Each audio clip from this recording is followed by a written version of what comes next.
Jurassic World Alive 3.6 release notes are here. Welcome to the Buck and Doe update.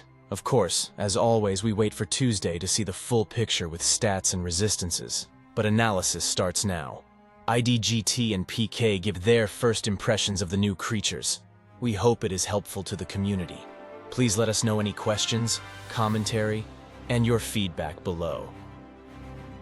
The long-awaited Gryganyth is finally released. The design looks great in this image. This apex looks like it will be quite strong.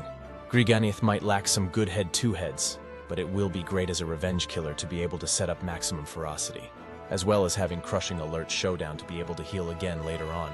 Reinforce on escape will significantly increase Gryganyth's chances of not being swapped in on while getting to its maximum ferocity, especially with the nerf to Thylos Intrepidus. All in all, we are anxious to see this creature in the meta.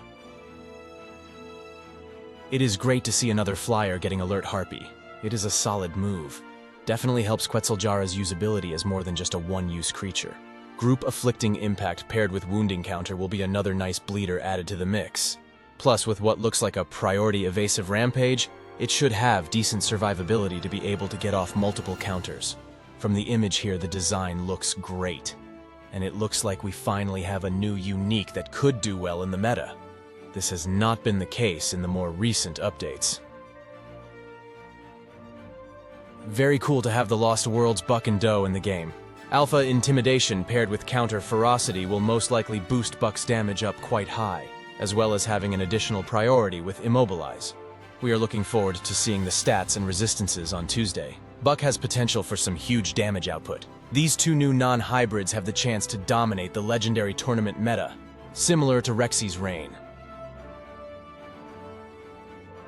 The second of the new Lost World duo in Update 3.6 is Doe. Judging by its moves, this may be the stronger of the two, depending on the delay or cooldown from Eternal Roar. It feels weird to have a Cunning Rex, but it will be interesting to see how she performs, most likely used for a revenge killer / closer with all of its moves meshing together properly. Hopefully she will be faster than Rexy because it most likely will be a solid counter.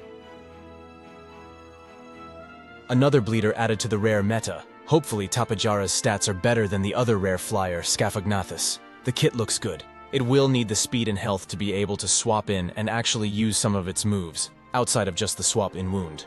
We are surprised Tapejara does not have no escape, but the kit is decent otherwise. 2 updates in a row, the rares have gained an affliction type move, which is good. Definitely adds more variety to these formats. This update has quite a bit of focus on rebalancing and some really good changes with that. The new creatures coming all look to be promising. They look like they could be instant adds for their respective metas. From the images, the designs all look like an improvement over the more recent ones. Much of the rebalancing will shake up tournament formats and possibly Arena quite a bit. 3.6 is a fairly large update compared to more recent ones, with even more perhaps on the way, as per Ludia's teaser verbiage. Please join us now for our Part 2 video of Update 3.6, the rebalanced creatures. We're looking forward to Tuesday, and cannot wait to show you the new creatures of Update 3.6 in action. Stay tuned. Thank you for watching. Please join us in our Part 2 analysis video to review the rebalanced creatures of this update. And stay tuned for all new Update 3.6 beta content on IDGT 902 YouTube.